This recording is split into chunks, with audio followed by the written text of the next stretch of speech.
Robert Valtl, živijo. Živijo, dober dan.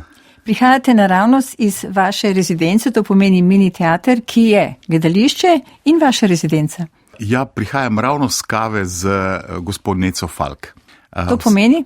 To pomeni, da skoraj vsak dan se midva srečava in spijeva jutranjo kavo.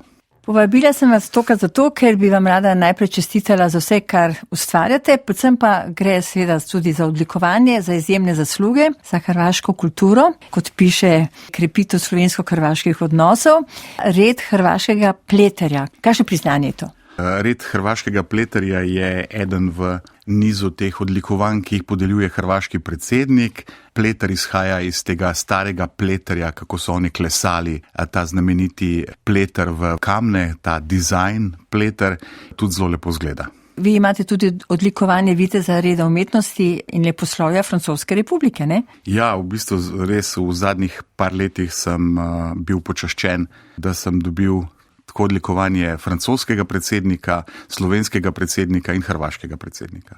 Robert Valtl, vi ste res ustvarjali in delovali v številnih hrvaških gledališčih, ne bomo jih naštevali, ampak vem, da je bil to Zagreb, Rijeka, Osijek, Split, Dubrovnik, v Beogradu tudi? Ne, v Beogradu bom režiral naslednje leto. Naslednje leto, ne? Sem režiral že v Srbiji, v Novem Sadu, ampak v Beogradu še ne. V večini primerov ste tudi dobivali nagrade, prav na Hrvaškem za najboljše predstave za otroke. Ja, v bistvu jaz sem pač na Hrvaškem zelo veliko režiral, predvsem so bile to otroške predstave, predstave za otroke, lutkovne predstave, po drugi strani sem tudi kar velik igral kot igralec v teh večernih dramskih predstavah, no in te otroške predstave so res dobivali za najboljšo predstavo v celoti, ki jo podeljuje Društvo hrvaških dramskih umetnikov. No, tudi v Sloveniji vas poznamo in vse generacije. In zakaj ta taka srčnost za te otroke, to prizarjanje, te gledališke igre, ki so res fenomenalne? Ja, po eni strani kot igralec zadnja leta predvsem delam res v tem, bom rekel, dramskem večernem gledališču, ko pa režiram, mi pa nekako domišljijo najbolj odprejo predstave za otroke. Zdi se mi, da ne samo, da se spomnim svojega otroštva, knjig, ki sem jih prebiral, malo manj predstav, ki sem jih gledal, konec koncev sem z krajev, kjer nismo bili toliko pogosto deležni, da bi si lahko ogledali veliko lutkovnih predstav, ampak predvsem iz literature, ki sem jo bral, ki me je bogatila, ki jo še danes izjemno rad prebiram. Ne vem, odpira mi široke možnosti. Če se kdaj pri teh dramskih predstavah počuti malo utesnjenega oziroma omejenega z stvarmi, ki jih lahko počnem, ki si jih upam, dokot lahko grem, se mi zdi pa, da je ta domišljija res lahko neomejena pri otroških predstavah. Poskušam zadržati to otroško v sebi in uživati skupaj z otroki. Ko gledam potem predstave, na predstave prihajajo seveda otroci s svojimi starši in ko vidim, da vsi uživajo, to je tisti užitek, se mi zdi. Velikokrat mogoče si kdo misli, predstave za otroke, pa odmahne z roko, ampak ne, otroške predstave znajo biti izjemne, ne samo za otroke, ampak dajo lahko misli tudi odraslim in če bi jih gledali več in pogoste, mislim, da bi bil tudi svet veliko lepši. Bo taka tudi uprizoritev Janka in Metka, ki se pripravlja na odru SNG Maribor? Janko in Metka je stara predstava. Torej predstava, jaz sem tekst naročil pri Andreju Rozmanu Rozi pred več kot 20 leti.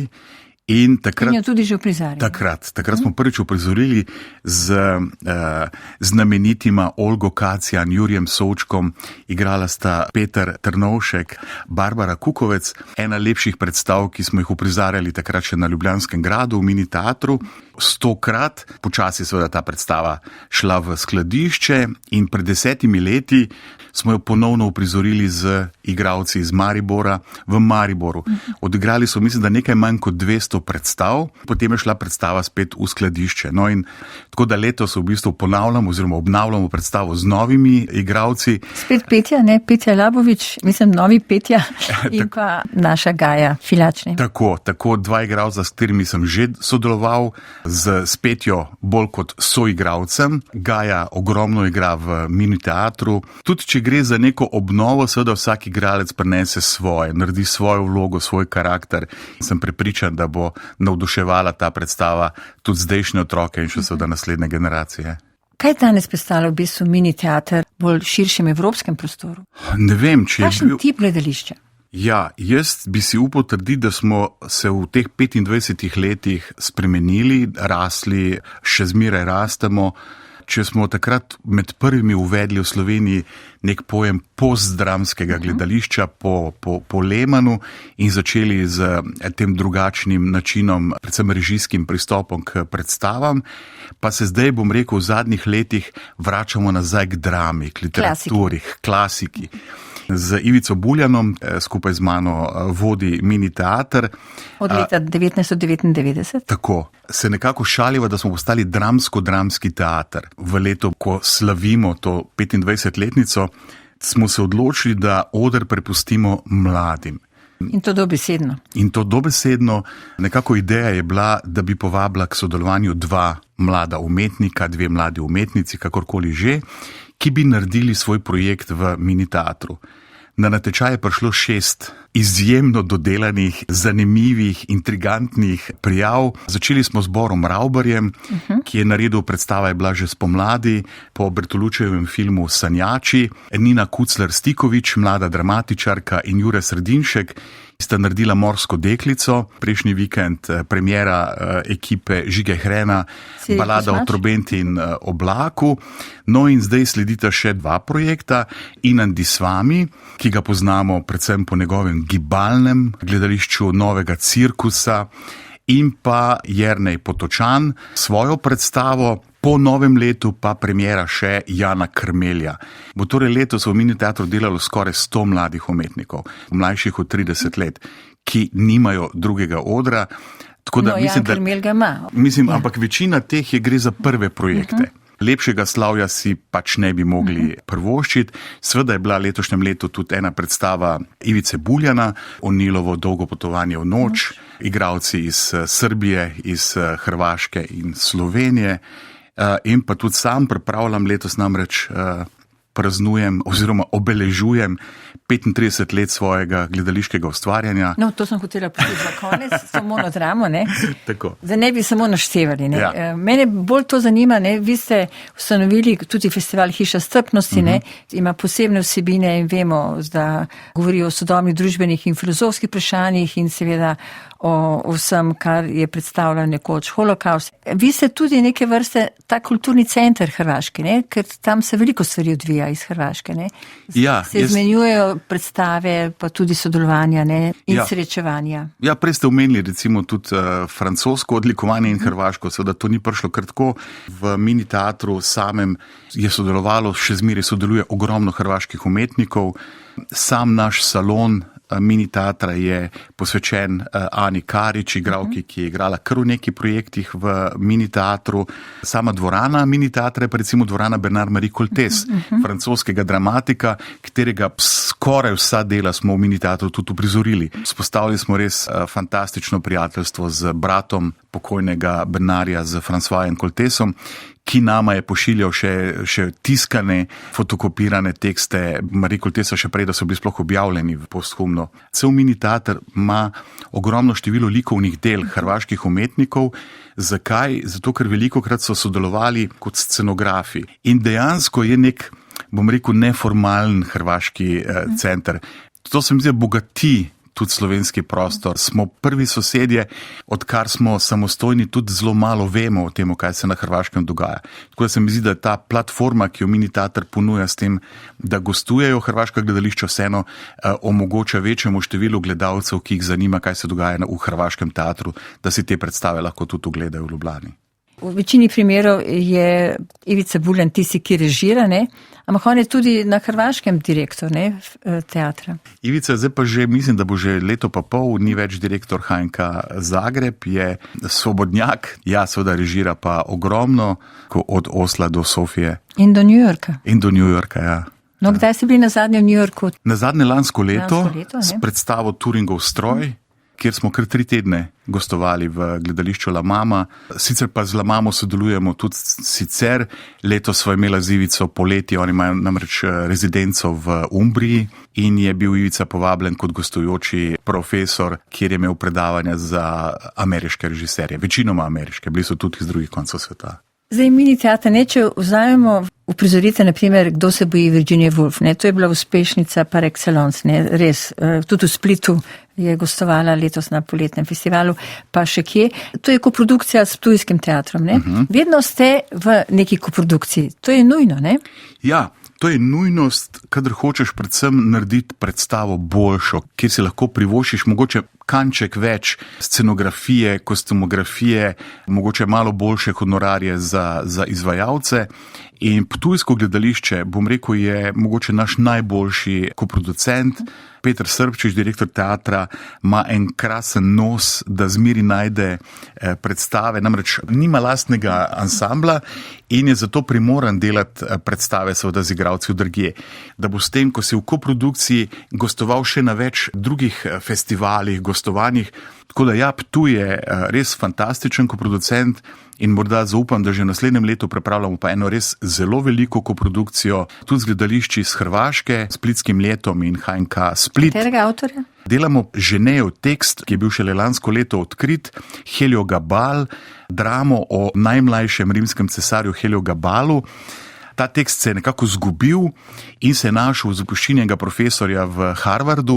Če bo vse po sreči šlo tudi za eno prvih uprizoritev, morda celo prvo uprizoritev nasploh, bomo igrali predstavo v Malem rimskem teatru v Puli, pa na Peristilu v Splitu, pa v Carnuntumu pri Dunaju na Amfiteatru, na Ptuju in pa seveda v Ljubljani in Beogradu. Tudi Beogradsko dramsko gledališče je del te koprodukcije. No, zanimivo je tudi to, ne, da vi ste teater, ki ima uprizorite tudi v nedeljo, kar je običaj v vseh hrvaških gledališčih in še kje po svetu. Nedelje so dan za gledališče, ne, pri nas tega ni, samo pri vas.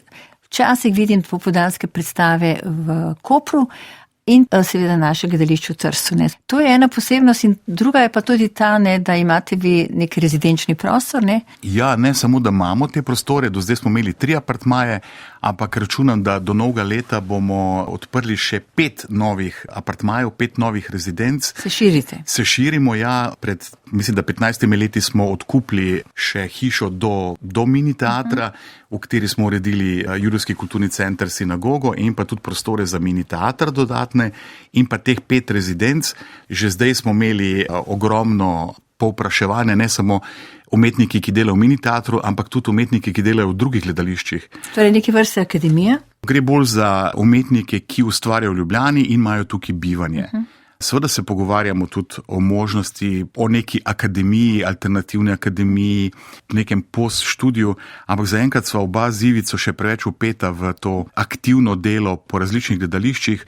Ravno danes smo začeli z novo predstavo v Prešernovem gledališču v Kranju, kjer Ivica režira, jaz sem njegov umetniški sodelavec, tako kot pri večini njegovih predstav. In to je?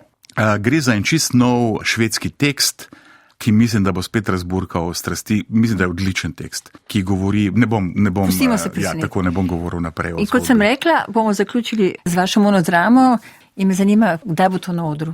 Ponavadi nimam navade praznovati teh rojstnih dnevov, ne drugih praznikov. Letos je 35 let, pa 25 let mini teatra, 35 let, odkar sem prvič v Lutkovnem gledališču Ljubljana, takrat še kot študent akademije delal v prvi profesionalni gledališki predstavi Rigorka, Zvezda neba.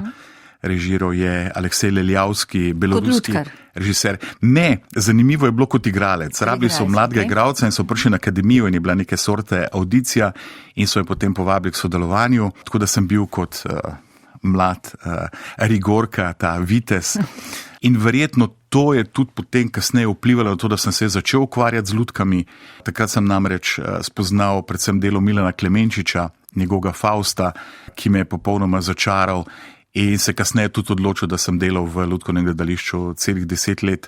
No in letošnja ta moja 35-letnica bo neka mešanica tega mojega igralca, dramskega igralca in lutkarja. Predstava bo z lutkami, ki sta jih pripravila zakonca, s katerima sodelujem pa tudi že več kot 20 let, Robert Smolik, ki je delal, mislim, da skoraj vse lutke za moje te najbolj znamenite predstave od Zvezdice, Zaspanke, Pekarne, Mišmaš in tako naprej. Tako da smo se zmenili, njegova žena, ki pa je tudi fantastična likovna umetnica, je pripravila lutke, Robert bo režiral, jaz bom pa igral. Bomo igrali v enem malem prostoru, v mini teatru, v tej novi hiši, ki sem preomenil, 500 let stari hiši, tako da mislim, da vsi ti duhovi bojo tudi malo prinesli k temu.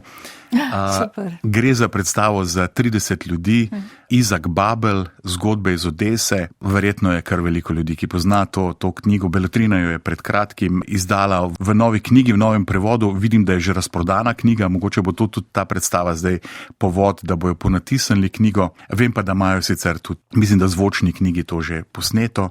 Zgodba o družini, Babljeva zgodba. Odločil sem se za eno zgodbo o mojem golobnjaku, ki pa seveda na koncu govori tudi o pogromih, ki so se nad Judi dogajali v 20. stoletju in nekako s tem povezujem tudi današnji čas novega antisemitizma in sovraštva povsod. Pa ne bomo s temi besedami končali. Ne. Najin pogovor sem slišala, da bojo prenovili Križevniško ulico. Je to res? O tem se že dolgo govori. Si vi tega želite, ker je toliko cveta in toliko vsega? Ja, seveda, jaz zelo navijam za to, da se obnovi. Obnovila se bo pa seveda tako, da bo ostala ista kot je. To pomeni, da bojo vsi ti tlakovci prišli nazaj. Namreč odkrili smo, da je še ostalo par delov pločnikov betonskih, ki jih je delal mojster Plečnik. In na osnovi tega smo se nekako uspeli z podžupanom Rokom Žnidaršičem dogovoriti, da bi poskušali vrniti te Plečnikove pločnike nazaj, da bi se to prenovilo in da bi se te rože tudi nekatere posadile direktno v zemljo, da bi nekako tudi uspele zaživeti tako, kot je treba, da bi se vsaj del tega velikega rastlinja posadil prav v tla. Seveda pa jaz inzistiram na tem, da te kocke ostanejo takšne, kot so, ker mislim, da je to tisto, kar je najlepše. Letos je prav nekdo meril tudi temperaturo kock pri nas na Križevniški ulici in tam, kjer so zalite, in je bila drastična, mislim, da 5 stopinj razlike, tako da mislim, da je to tudi ekološko zdaj vsem jasno, kaj nam to pomeni, če poskušamo čim več zelenja ohraniti v samem mestnem središču. Robert Valtl, hvala za pogovor. Najlepša hvala.